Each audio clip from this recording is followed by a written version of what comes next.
आजकल समुद्र में हलचल कुछ ज्यादा बढ़ गई है। अरब सागर में हाल में हुए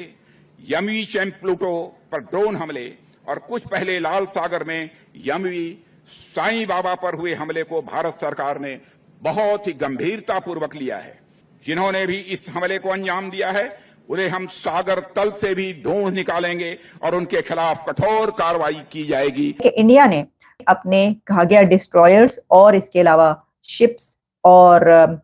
आईएनएस जो हैं वो वहां पर भेजे जा चुके हैं। सो उन्होंने कहा कि जी we will track them to the gates of the hell, हम जहन्नम के दरवाजों तक उनको जो है वो ट्रैक करेंगे। हिंदुस्तान का जब आजाद हुआ था तो एक बिल्कुल और इंडिया था, ये अब एक नया इंडिया है। जंगे जज्बे से, जंगे तैयारी से, जंगे कुव्वते ईमानी से, और हमारे लोग जो है वो जान देना जो है फख्र महसूस करते हैं। भारत की बढ़ती आर्थिक और सामरिक ताकत ने कुछ ताकतों को ईर्ष्या और द्वेष से भर दिया है। उन्होंने धमकी बड़ी लगाई है, इसमें इंडिया को कॉन्टिन्यूसली इस खित्ते में इन्वॉल्व रहना पड़ सकता है। और इसी बिना पर अब वो अपनी काफी वहां पे प्रेजेंस है इंडिया की, उस रेड सी और मेडिटेरेनियन में वो बिल्कुल संभाले हुए हैं कि किसी भी किस्म की कोई ऐसी चीज होगी तो हम उसका जवाब देंगे। दोस्तों, एक बड़ी इंपॉर्टेंट खबर है और वो ये है कि भारत के जो डिफेंस मिनिस्टर हैं उन्होंने एक अभी आज खिताब किया है, और पर्टिकुलरली वो जो एमवी कैंप प्लूटो पे जो अटैक हुआ था, जिसमें वो कहते हैं कि जो मास्टरमाइंड है हम उनको समंदर की तहों से निकाल के ले आएंगे। ये बहुत बड़ी खबर है इंडिया के हवाले से। इंडियन लीडरशिप नॉर्मली इंडिया के अंदर रह के ये बातें करती है, लेकिन कभी पाकिस्तान के हवाले से बात हो या वैसे चाइना के हवाले से दबी दबी अंदाज से बात करना हो तो इंडिया ज़रूर इस स्टाइल में बात करता है। लेकिन ये जो डेवलपमेंट है ये बड़ी इंपॉर्टेंट है। भारत के जो डिफेंस मिनिस्टर हैं राजनाथ सिंह साहब, जो कि प्राइम मिनिस्टर मोदी के बड़े क्लोज कॉन्फिडेंट हैं, बड़े ताकतवर शख्स हैं। पिछली हुकूमत में I think he was an home minister, इसमें वो डिफेंस मिनिस्टर हैं, और बड़ी कोर कमेटी है, अमित शाह साहब, राजनाथ सिंह साहब,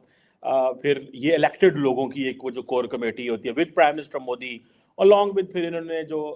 अनइलेक्टेड लोग हैं जिसमें national security adviser Ajit Doval साहब एंड देन डॉक्टर जयशंकर साहब, ये 5 या 6 लोग हैं बेसिकली, कुछ और होंगे जो पीछे बैठ के सारे फैसले कर रहे हैं। लेकिन ये जो स्टेटमेंट उनकी आई है कि इंडिया जो है वो इस हवाले से उन्होंने बात की, उन्होंने कहा जी कि ये फर्स्ट एवर रिएक्शन आया इंडियन डिफेंस मिनिस्टर से। देखिए, क्या ये रिएक्शन जरूरी था? क्या इंडिया ने ये सही किया है? क्या India is doing it for the coming elections, या India is doing it because prime minister Modi ने वो मोमेंटम क्रिएट किया हुआ है इंडिया के अंदर, या जितने बड़े पैमाने पे इंडिया अपनी नेवी पे स्पेंड कर रहा है 75 अरब डॉलर 76 अरब डॉलर के ऊपर डिफेंस में कर रहा है, जिसमें मेजॉरिटी जो एक्सपेंसेस हैं वो जो हैं वो डे टू डे एक्सपेंस हैं, वो उसमें ज़्यादा जो एक्सपेंस है वो कोई R&D और वेपन्स प्रोक्योरमेंट में नहीं है। लेकिन क्योंकि इंडिया की फौज बहुत बड़ी है तो जाहिर बात है मुल्क बड़ा है तो डिफेंस भी फिर उतना ही बड़ा है, लेकिन even then they are buying so much hardware. लेकिन क्या इंडिया ये सारा कुछ इसलिए कर रहा है कि अगर उन्होंने ये ना बोला और उनकी इस जो शिपमेंट्स हैं उस पर हमले होते रहे तो इंडिया को एक कमजोर पावर के तौर पे लिया जाएगा? सो उन्होंने जो टर्म बोली है कि जी India is a net security provider. और मैं आपको बात बताऊं कि इससे पहले भी पिछले साल जो है मिनिस्ट्री ऑफ डिफेंस ने एक ये बात की थी जिसमें यही क्या नाम है इनका, राजनाथ सिंह साहब, इन्होंने कहा था कि India has emerge as a net security provider in Indo Pacific, और जो हमारी कैपेसिटी है बेसिकली वो HADR के हवाले से, humanitarian assistance and disaster relief हवाले से एक कॉन्फ्रेंस थी, उस पर उन्होंने कहा और कि हम दुनिया के जो खिते के दूसरे पार्टनर्स हैं उनके साथ मिलके इस पे काम करेंगे। उसमें वो उस वक्त आसियान नेशंस के जितने भी रिप्रेजेंटेटिव थे, क्योंकि जितने भी आसियान ममालिक के लोग हैं starting from Singapore, Indonesia, they all fear from disasters, from earthquakes, tsunamis, all these things, और वहाँ पे टाइम्स क्योंकि छोटे छोटे आइलैंड्स हैं तो वहाँ पे सिक्योरिटी ह्यूमैनिटेरियन असिस्टेंस बड़ी मुश्किल है। सो जितनी भी ग्रेट पावर्स वहाँ पे जा रही हैं, including American, including French and many others, they are giving a humanitarian component in the shape of humanitarian assistance and disaster relief, but in reality they all have military purposes उसमें हैं। तो उससे पहले भी ये राजनाथ सिंह साहब ने ये बात कही थी कि मैरीटाइम जो सिक्योरिटी के हवाले से कि जितने भी इंटरनेशनल पीस एंड सिक्योरिटी में जिसमें उनकी सॉवरेनिटी के इशू हैं, टेरिटोरियल इंटेग्रिटी के इशू हैं, पॉलिटिकल इंडिपेंडेंस के इशू हैं,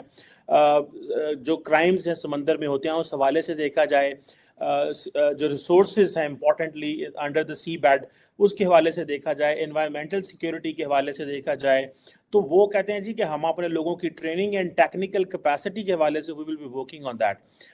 और इंडिया की आपको पता है कि इंडिया जो है वो बड़ा स्ट्रेटेजिकली लोकेटेड है और ये सारा वो जो जैसे कहते हैं ना ट्रांस इंडियन ओशन रूट्स के बीच में जो कि यूरोपियन कंट्रीज को वेस्ट से मिलाता है और ईस्ट एशिया से मिलाता है, सॉरी यूरोपियन कंट्रीज को ईस्ट एशियन कंट्रीज के साथ मिलाता है, और इसी तरह से सेम फैशन वेस्ट एशिया के साथ, अफ्रीका और यूरोप के साथ, इधर से आप वहां पे पहुंच सकते हैं। अब क्वेश्चन ये आता है कि ये राजनाथ सिंह कह रहे हैं कि जी कई मुल्क जो है हमारी तरक्की से जेलस हो रहे हैं। अब अगर देखा जाए कि जो जिस अंदाज से उन्होंने बात की है कि जी उन्होंने कहा है जी कि हमारे जो अरेबियन सी के अंदर जो हमारी शिप पे अटैक किया गया है, हमें इंडियन गवर्नमेंट इसको बड़ा सीरियस लेती है और इंडियन नेवी जो है उसने सर्वेलेंस बढ़ा दी है। और अब देखना ये सवाल ये पैदा होता है, इंडिया किस हद तक अकेले जा सकता है, या इंडिया उन हूथीज को डरा सकता है, या क्या सकता है। और ये जो राजनाथ सिंह ने कहा है कि हम समंदर की तहों से निकाल लाएंगे, ये बेसिकली वही है जो बाइडेन ने कहा था कि we will track this terrorist to the gates of the hell. जैसे अमेरिका ने अलकायदा के बारे में ये कहा था, जब अलकायदा की सारी जंग चल रही थी तो उन्होंने कहा था, तो this is what the basically जैसे कहते हैं ना कि एक माहौल उस वक्त ये बना कि भाई ये क्या होने वाला है, क्या हो सकता है, ये कैसे चीजें चल सकती हैं। सो उन्होंने कहा कि जी we will track them to the gates of the hell, हम जहन्नम के दरवाजे तक उनको जो है वो ट्रैक करेंगे। बट एक लॉन्ग टर्म क्वेश्चन है, देखते ये हैं कि क्या जो है वो इंडियंस कर सकते हैं, लेकिन ये बहुत बड़ी डेवलपमेंट है। इन माय अंडरस्टैंडिंग ये इतनी बड़ी डेवलपमेंट है कि इंडिया सेज कि जी हम अपनी शिप्स को प्रोटेक्ट करेंगे, हम इंटरनेशनल वाटर्स में हर कुछ करेंगे जो हमसे हुआ, और हम एक जिसे कहते हैं ना कि एक